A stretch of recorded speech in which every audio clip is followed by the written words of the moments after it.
What's up, guys? It's me, Alan. I'm back with another video. I'm going to try to get this up before Diecastbuffet goes up live, because tonight is the next race of the NASCAR Duralast Cup Series from Richmond. All-Star race was a few days ago.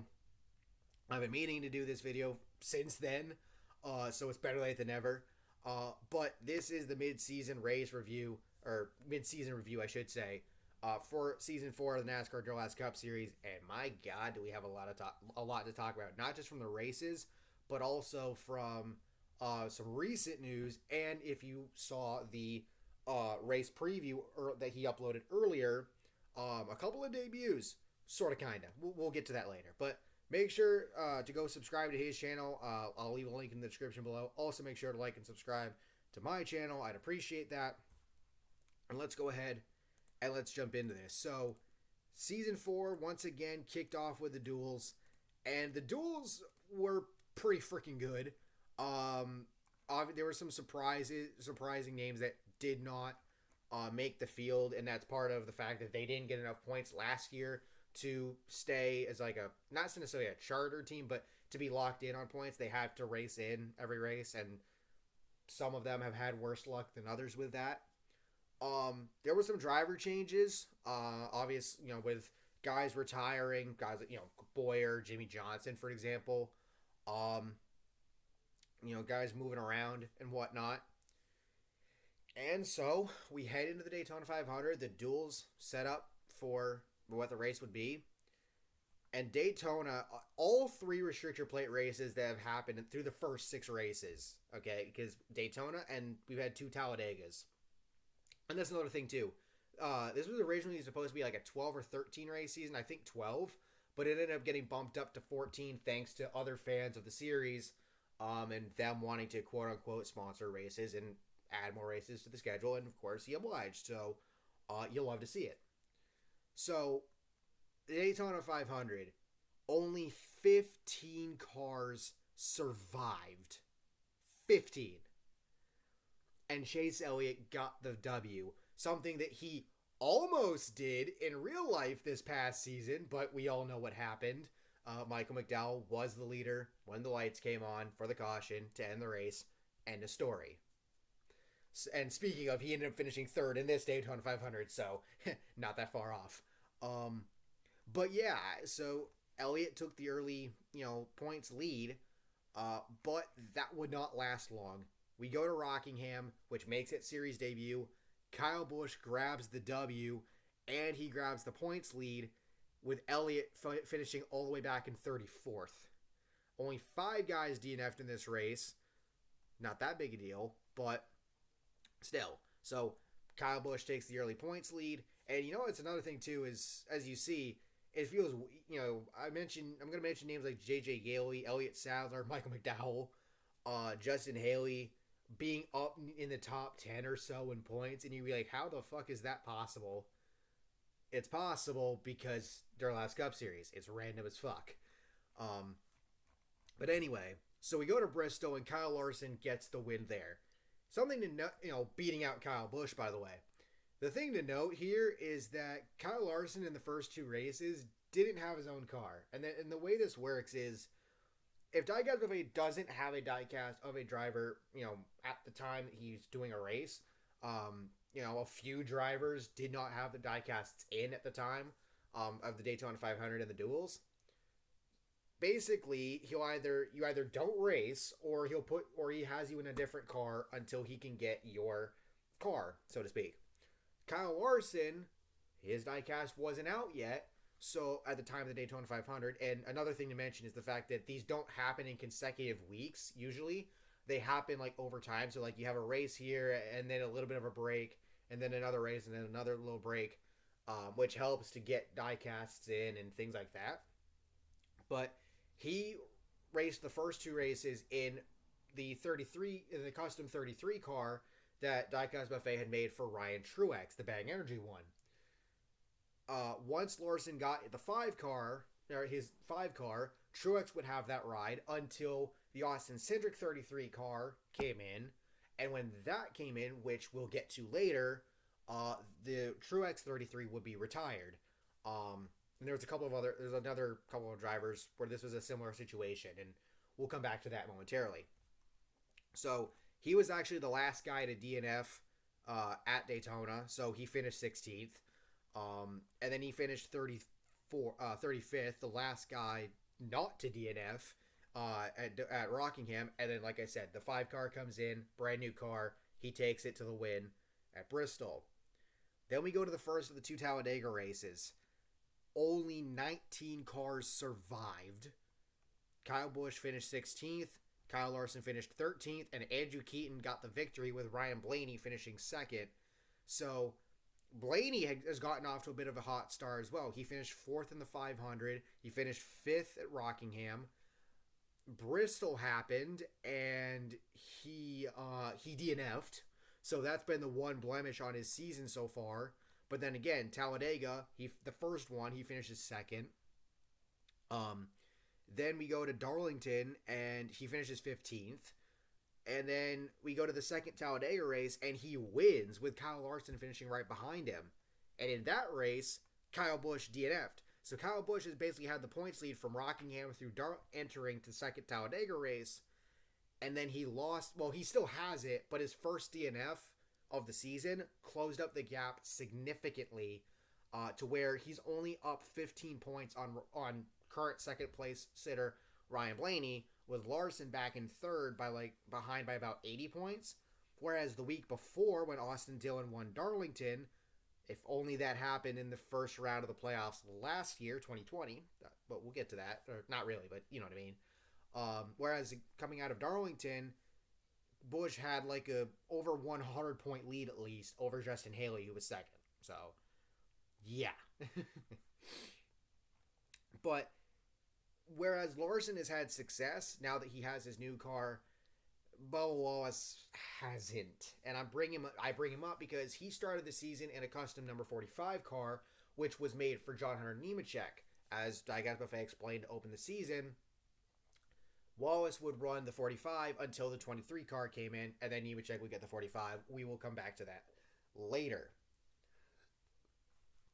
Wallace DNF'd in the Daytona 500 in the 45. He DNF'd again in the 23 at Rockingham. He DNF'd again at Bristol. And again, this is the Duralast Cup Series. This is all random. It's not stop motion or anything like that. Runs the car around the track. Wheel pushes it, I should say. We go to the first Talladega race. Again, Wallace DNF'd. We go to Darlington. Again. Oh, actually, no, he didn't DNF this time. He finished 27th. And then we go to the second Talladega race, and again, he DNF'd. The thing is, though, is it's not like the car is wrecking. Okay, how should I put this? The car wrecks, because it either if it flips coming off a corner or whatever, depending on how hard the car gets pushed, but also if another car runs into it. Most of the times that he's DNF'd, it's been because of another diecast running into him. That's the only reason why. I think if you could probably take away half of his DNFs, and he'd be far higher in the points than he actually is, at least by my standings. So yeah, that's it sucks, but it is what it is, unfortunately. Now another thing to note is we've seen a couple of guys make their returns, or we've seen some guys show up at times during the season. Dominic Konoreski. Last year, if I remember correctly, under my point standings, he won the title. He didn't win it under Diecastbuffet's standings, but he won it under mine. But because that's an older diecast, it couldn't, under the rules, couldn't be ran. Except for the Darlington throwback race. The car got brought back, and he ended up finishing third in it. That's just crazy to me. The car still, even though it's an older diecast, the car still has some speed left in it. And that race showed it. Bruh. It's just funny to me. And then there's a fan of the channel named Gabe Blaschko who made a diecast, sent it to Diecastbuffet, put it in the Cup Series. Landon Castle actually was then put in the car for the second Talladega race. I don't know if he's gonna have Castle stay in that ride for the rest of the Duralast Cup Series season in terms of races that the 25 makes it into. From looking at the preview video for Richmond, it looks like Blasco, that car, which is in the field, it's a newer custom, so we'll see what happens. But yeah, coming out of Talladega, 50 different drivers or so have done at least one race this season. The only ones that haven't but did compete in the duels were Brennan Poole and Ryan Truex. Now, at this point, heading into Richmond, we will get to see the debuts of not just Daniel Suarez's 99 car, but we're also going to get to see the debut of Austin Cindric's 33 car, which means that Truex's 33 is now retired. So unless we see Ryan Truex in another ride, at this point, I don't think we're going to see him make any of the remaining races. Brennan Poole still remains to be seen. But yeah. And then looking at the standings right now keep in mind, if you have to get a certain amount of, well, it's not a certain amount of points, but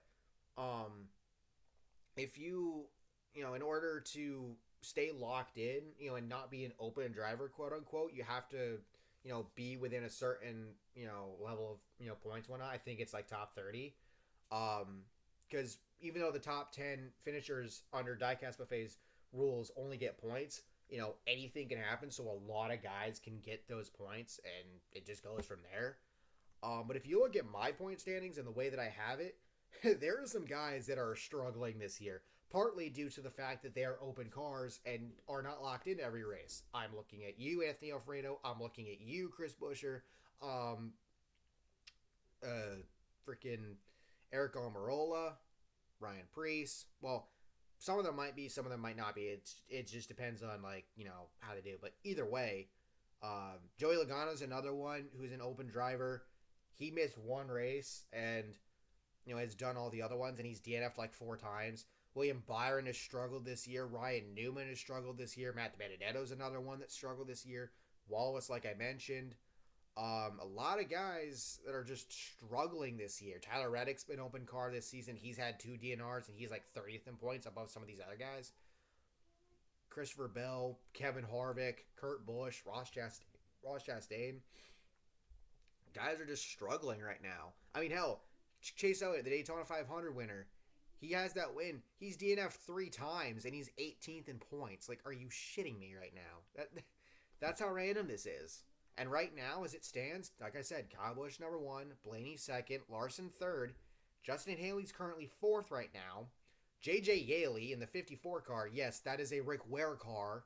Again, Duralast Cup Series, random as fuck. JJ Yeley, 1 DNF, he's sitting 5th. And coming out of Talladega, the second one, he finished 5th in that race and gained 7 spots in the standings. Like, oh my god. Austin Dillon 6th, Andrew Keeton, Denny Hamlin, and Elliot Sadler are all tied for 7th, and Alex Bowman sits in 10th. And with the All-Star race, Chase Elliott, speaking of, he won the thing. So maybe that's a quote unquote confidence booster for him, to where he potentially gets some better finishes and goes from there, But with all of that being said, we've looked at the winners, we've looked at the standings, we've looked at some of the drivers and how they're doing. We have some news, and this came from the All-Star race. Elliot Sadler, he retires from the NASCAR Duralast Cup Series, and the number 60 car is no more. And this honestly sucks because, let's be honest, because again, Elliot Sadler, he did really well to start the season. He finished 7th in the 500. He's been in the top 10 in points pretty much all year.